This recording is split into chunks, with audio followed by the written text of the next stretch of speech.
তখন আমাদের জামাই আদর করেছিল। পরবর্তীকালে যারা 16তে এখানে আমাকে টিকিট দিল না, আপনারা সবাই জানেন রেজিনগর বিধানসভার মানুষ এই মমতা ব্যানার্জির প্রতীক নিয়ে জেলা পরিষদের এক সভাধিপতি সিদ্দিকা বেগমকে রেজিনগরে দাঁড় করিয়েছিল। সিদ্দিকা বেগম তৃণমূল কংগ্রেসের প্রার্থী ছিল। আমি নির্দলের টেবিল চিহ্ন নিয়ে ভোটে দাঁড়িয়েছিলাম, আর ভারতীয় জনতা পার্টির প্রার্থী ছিল সোমপাড়ায় বাড়ি বঙ্কিম কর্মকার মাস্টারমশাই। ভোট কে কত পেয়েছিল? মুর্শিদাবাদ জেলায় সেই সময় কংগ্রেস 1 নম্বর শক্তি ছিল, 1 নম্বর শক্তি। তার সঙ্গে সিপিএম 2 নম্বর শক্তি। তারা জোট করে ভোটে লড়েছিল 2016-তে। সেই জোটের প্রার্থী রবিউল আলম চৌধুরী, আজকে যে রেজিনগরের এমএলএ, সে ভোট পেয়েছিল ৭৯,৭৭০। আমি টেবিল চিহ্ন নিয়ে ভোট সংগ্রহ করেছিলাম, বা আমাকে দোয়া আশীর্বাদ করেছিলেন আপনারা ৭৪,২১০। আর এই তৃণমূলের প্রার্থী যিনি সিদ্দিকা বেগম এক সভাধিপতি, তিনি ভোট পেয়েছিলেন ১৪,৬৩১। অর্থাৎ জামানা বাজেয়াপ্ত হয়েছিল তৃণমূল কংগ্রেসের।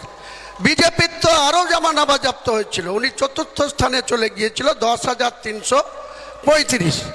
কাজেই হুমায়ুন কবিরের রাজনৈতিক ক্যারিয়ার কাঁটা বিছানো থাকলেও গোলাপ ফুল দিয়েও বিছানো আছে। মুর্শিদাবাদ জেলায় গোলাপেও কিন্তু কাঁটা থাকে, গোলাপেও কাঁটা থাকে। গোলাপ যেমন অত্যন্ত উন্নত মানের মানুষের জীবনে গিফট করা ফুল, পাশাপাশি দেখবেন গোলাপের নিচেও অনেক কাঁটা থাকে। বেচে কুচে না চললে সেই কাঁটাতেও আপনার হাত খাম হতে পারে। তাই আমি নতুন করে রেজিনগর বিধানসভার মানুষকে বলছি, যা হয়ে গিয়েছে গিয়েছে। আগামী সোমবার যে নতুন দলের সূচনা হবে, সেই দলের প্রতীক কি হবে এখনই আপনাদেরকে বলতে পারবো না। 3টে অপশান দেয়া হয়েছে ইলেকশন কমিশনকে দিল্লিতে। 3টের মধ্যে কোনটা পাবো, কোনটা অ্যালট হবে, সেটা আরও এই সামনের নির্বাচনে সেটা পাওয়া যাবে না। কারণ ISF, Indian secular party, ISF নওশাদের পার্টি 2021 সালে ভোটে লড়েছে, এখনও অন্য জনার প্রার্থীর প্রতীক নিয়ে ভোটে লড়েছে, এখনও সে প্রতীক পায়নি। 4 বছর অতিক্রান্ত হয়ে গিয়েছে। কিন্তু ইনশাল্লাহ আমি আমার যে নতুন দলের সূচনা করব, আগামী দিনে কি নিয়ে ভোটে লড়ব, সেটা রাজ্যের যেখানে যেখানে প্রার্থী দেব, 135টা আসনে প্রার্থী দেব, সবারই একই সিম্বল নিয়ে লড়ব। কিন্তু ভোটের পরে স্থায়ী সিম্বল যখন অ্যালোটেড হবে, তখন তারা সেই দলেরই স্বীকৃতি পাবে, কারণ দল রেজিস্ট্রেশন হয়ে গেছে। কিন্তু কিছু ফর্মালিটিজ আছে, সেই ফর্মালিটিজকে মেনটেন করতে হয়। আমি সেই দলের পশ্চিম বাংলার চেয়ারম্যান পদে উপনীত হব আগামী দিনে। আমি গোটা রাজ্যের দলের, মমতা বন্দ্যোপাধ্যায় যেমন তৃণমূল কংগ্রেসের চেয়ারপারসন, আমিও কিন্তু সেই নতুন দলের চেয়ারপারসন হিসাবে আমার আত্মপ্রকাশ হবে। সেই সঙ্গে আমার 75 জনের স্টেট কমিটি, ধাপে ধাপে সেটা 150 জন হবে, ভোটের আগেই হবে। আর আমাদের দক্ষিণ দিনাজপুর থেকে এসছেন ডাক্তারবাবু, উনি বলছিলেন, সত্যিই বলছি আপনাদেরকে, আমি গত কয়েকদিন ধরে যখন বলেছি 135টা আসনে প্রার্থী দেব, ক্রমশই গোটা রাজ্যের বিভিন্ন জায়গা থেকে বলছে যে আমাদের এই বিধানসভাটা ধরেছেন তো। আমি বললাম দেখতে হবে। তো বলছে না না, আমাদেরকেও এই বিধানসভাটা আমরা লড়বো, আপনাকে প্রার্থী দিতে হবে। কেতুগ্রামটা বিধানসভায় পাশাপাশি বসি শাহনওয়াজ হোসেন, বীরভূমের সভাধিপতি কাজলের বড় ভাই। ও বসে 208-এ, আমি বসি 209-এ। আমার পাশে 210-এ বসে একজন দক্ষিণ দিনাজপুরের তৃণমূলের জেলা সভাপতি হালদার, আর তারপরে এই ক্যানিংয়ের বিধায়ক শওকত মোল্লা বসে। তো আমরা পাশাপাশি বসি। আমি শওকত মোল্লার সিটটাও ছেড়ে রেখেছিলাম যে প্রার্থী দেব না, কেতুগ্রামের সিটটাও ছেড়ে রেখেছিলাম। ওখান থেকেও বলছে প্রার্থী দিতে হবে, কেতুগ্রাম থেকেও বলছে প্রার্থী দিতে হবে। তো দেখি 135 থেকে ধাপে ধাপে কোথায় গিয়ে দাঁড়ায় আগামী দিনে। কে হারলো না কে জিতলো, কে সরকার থেকে ক্ষমতাচ্যুত হলো না কে কার জন্য চলে এলো, ওটা আমার দেখার ডিউটি না।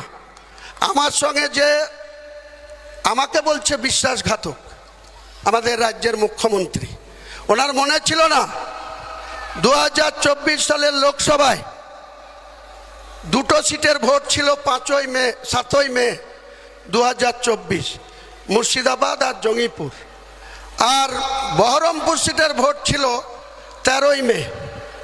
1 মে মমতা ব্যানার্জি মালদা না উত্তর দিনাজপুর কোথা থেকে প্রচার করে হেলিকপ্টারে বড়ুয়াতে নেমেছিলেন। তখন আনুমানিক 4টে বাজে বড়ুয়া একটা মাঠে, আমি সেখানে ছিলাম। এই রবিউল আলম চৌধুরী কিন্তু সেই ডায়াসে ছিল না, জেলার সাংগঠনিক সভাপতি অপূর্ব সরকার ডেভিড ছিল, আরও অনেক নেতা ছিল। কাউকে কিছু না বলে মমতা বন্দ্যোপাধ্যায় আপনি আমাকে আলাদা করে ডেকে সেদিন কি বলেছিলেন, হুমায়ুন আমি ইউসুফ পাঠানের বাবা মাকে ডেকে কথা দিয়ে তাকে বহরমপুর লোকসভার প্রার্থী করেছি, আর তাহের তো অসুস্থ ছিল, তাকে প্রার্থী করার ইচ্ছা ছিল না, তারপরেও ববির কথায় তাহেরকেও আবার পুনরায় প্রার্থী করেছি। তাহলে ভালো করেছেন, তা আমাকে শোনানোর কি আছে? তাহলে না না, আমার যে আইপি রিপোর্ট আছে তাতে আজকের দিনে তাহেরও 30 থেকে 35 হাজার ভোটে পিছিয়ে আছে, হারছে, আর ইউসুফ তো প্রায় 80 থেকে 1 লাখ ভোটে পিছিয়ে আছে, অধীরই আবার জিতছে। তো আমার তো ইউসুফ পাঠানের বাবা মায়ের কাছে আমার সম্মান থাকবে না, তাহলে আমি কি করতে পারি? না তুমি পারবে, তোমার কথা মুর্শিদাবাদের মানুষ শোনে, তোমাকে যেভাবেই হোক ইউসুফ পাঠানকে আর আবু তাহের খানের সিটটাকে জিতাতে হবে। সেদিন মনে ছিল না, আজকে আপনি আমাকে বলছেন গদ্দার। সেদিন হুমায়ুন কবিরকে ডেভিডকে বাদ দিয়ে অন্য কাউকে ধর্তব্যের মধ্যে না রেখে হুমায়ুন কবিরকে দিয়ে বললেন যা করতে হয় করো, আমার কিন্তু ইউসুফকে জিতাতে হবে, অধীরকে হারাতে হবে। আপনার কথা শুনে ওখানে 5টার আগেই আপনি হেলিকপ্টারে চাপলেন, আমি হেলিকপ্টারের কাছে না গিয়ে সোজা আমার গাড়িতে চেপে ওখান থেকে 1 ঘন্টা 20 মিনিটের রাস্তা শক্তিপুর হাই স্কুলের মাঠে এসে, তার আগের দিন ইউপির মুখ্যমন্ত্রী যোগী আদিত্যনাথ এই মুসলমান সমাজকে ওই থানার পাশে, শক্তিপুর থানার পাশে প্রতাপ সংঘ লাইব্রেরির মাঠে তিনি পরিষ্কার করে বলেছিলেন যে মমতা বন্দ্যোপাধ্যায় দাঙ্গাবাজ মুখ্যমন্ত্রী, আর আমাকে উদ্দেশ্য করে বলেছিলেন এটা যদি ইউপি হতো এখানকার দাঙ্গাবাজ এমএলএকে আমি উল্টো করে টাঙিয়ে সিধা করতাম, 7 জনক দাঙ্গা করা ভুলে যেত। আপনি ইউপির মুখ্যমন্ত্রী মুর্শিদাবাদের মতো জায়গায় দাঁড়িয়ে 70% মুসলমানের জায়গায় দাঁড়িয়ে মুসলমানদেরকে আপনি উল্টো করে টাঙাবো বলবেন, আর পরের দিন যখন আমি বলেছিলাম ওই মমতা বন্দ্যোপাধ্যায়ের কথা মতো যে এখানে 30% আপনারা আছেন আর আমরা 70 আছি, আপনি যদি বেশি পাঙ্গা নেন, আমাকে যদি উল্টো করে টাঙাতে যান, আমি ইচ্ছা করলে 2 ঘন্টার মধ্যে আপনাদের ভাগীরথীতে ঝাঁপ দেওয়া করাতে পারি। কিন্তু একটা কেউ করেছি কি? করিনি। যোগী আদিত্যনাথও আমাদের উল্টো করে টাঙাতে পারেনি, আমিও কিন্তু কাউকে ভাগীরথীতে ঝাঁপ দেওয়াতে যাইনি। এটা পলিটিক্যাল পলিসি, এটা রাজনৈতিক কৌশল, এটা ভোটে জেতার জন্য কখনো কখনো গেম প্ল্যান করে মানুষের সামনে অনেক কিছু রাখতে হয়। আজকে আপনি কাজের সময় কাজী, কাজ ফুরালে পাঁজি। আজ হুমায়ুন কবির গদ্দার। কি গদ্দারি করেছি আপনার সঙ্গে? প্রকাশ্য আনুন, হিম্মত থাকলে আপনি 1 to 1 মিডিয়ার মাধ্যমে বসুন, আপনি আমাকে প্রশ্ন করবেন, আমি উত্তর দেব, আর আমি আপনাকে প্রশ্ন করব, আপনি উত্তর দেবেন। বাংলার মানুষের কাছে আপনি মুখ্যমন্ত্রী হয়ে বসে আছেন। আজকে ওয়াকফ নিয়ে কে বলেছিল যে ওয়াকফ আইন মানব না, ওয়াকফ নিয়ে কোনো আন্দোলন করার দরকার নেই? আমি মমতা ব্যানার্জি থাকতে কেন্দ্রের ওয়াকফ আইন আমি মানছি না, মানব না। কে মেনেছে? আপনার মাইনরিটি দপ্তরের প্রিন্সিপাল সেক্রেটারি পিবি সেলিম, তিনি একজন ভালো অফিসার, মুসলিম অফিসার, আইএস অফিসার, তাকে দিয়ে আপনি বাধ্য করালেন, সেটা মেনে নিলেন। যখন 27 অক্টোবর 2025 ইলেকশন কমিশন 12টা রাজ্যের এসআইআর এর কথা ঘোষণা করলো, সেদিন আপনি বলেছিলেন এসআইআর করতে দেব না, এসআইআর বাংলায় হবে না। 4 নভেম্বর থেকে গোটা 12টা রাজ্যে এসআইআর চালু হয়েছে। ইলেকশন কমিশনের কথা মতো আপনার আইসিডিএস এর কর্মী, পঞ্চায়েত কর্মী, প্রাইমারি স্কুলের মাস্টার, অন্য কর্মচারীরা এসআইআর করেনি। এসআইআর তো হয়ে গিয়েছে। আপনি তাহলে কেন প্রতারণা করেন? কেন মানুষের সঙ্গে মিথ্যা কথা বলেন যে এসআইআর করব না, এসআইআর হতে দেব না? আপনি 1 নম্বর মিথ্যাবাদী। মুসলমানদের সঙ্গে গদ্দারি করেছেন আপনি গত 15 বছরে, 14 বছরে। আপনি কি বলেছিলেন 2011 সালে যখন জাতীয় কংগ্রেসকে নিয়ে সিপিএমকে পরাস্ত করার জন্য বলেছিলেন 10,000 মুসলিমদের খারিজি মাদ্রাসাকে আমি স্যাংশন করে দেব। এখন পর্যন্ত মুসলিমদেরকে এত বোকা ভেবেছেন আপনি? 10,000 দূরে থাক, 1,000 করেছেন, 338টা আর 235টা এই সাকুল্যে আপনি স্যাংশন করেছেন। তাও আবার আপনার ঠান্ডা ঘরে পিভি সেলিমের ডয়ারে ভরা আছে, এখনো আনএডেড কথাটা লিখে রেখেছেন। আন কথাটা উড্র করতে আপনার 14 বছর সময় লাগলো। আন কথাটা উড্র করলে যে 2,500 শিক্ষক আছে তাদের 25,000 করে বেতন পাবে, 45,000 ছাত্রছাত্রী আছে তারা মিড ডে মিলটা পাবে। আপনি সেইটা তুলেননি। এখনো মুসলমানদের সঙ্গে কত রকম প্রতারণা, ছলনা, মিথ্যাচার আপনি করে যাচ্ছেন।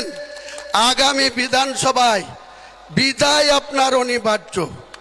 কোনো অবস্থাতেই আপনি বাংলার 4র্থবারের জন্য মুখ্যমন্ত্রী হতে পারবেন না। মিথ্যাচারের একটা শেষ আছে। মুসলিম জাতিকে আপনি এত বোকা পেয়েছেন, মুসলিমদের মধ্যে লড়াই লাগিয়ে দেয়া, প্রত্যেকটা থানায় থানায়, ব্লকে ব্লকে মারামারি করছে কে? মুসলমান। মারছে কে? মুসলমান। মরছে কে? মুসলমান। কেস খাচ্ছে কে? মুসলমান। আর ডিম খাচ্ছে কে? আপনার দপ্তরের পুলিশের দারোগারা। আপনি কি পেয়েছেন? আগামী দিনে আপনাকে সোজা করে দেব, বাংলার মানুষ আপনাকে সোজা করে দিবে, এক্স করে দিবে, প্রাক্তন করে দিবে। সেদিন আপনি ওই উড়িষ্যা থেকে নিয়ে এসছেন কি ধাম, ওই ধামে গিয়ে বাকি জীবনটা বসে বসে ওখানে কাটাবেন। আপনাকে আর রাজনীতি করতে হবে না, অনেক করেছেন। আগামী দিনে অনেক যোগ্য লোক আছে বাংলায়। আমরা আপনাকে হটানোর জন্য কংগ্রেস, মার্ক্সবাদী কমিউনিস্ট পার্টি, যার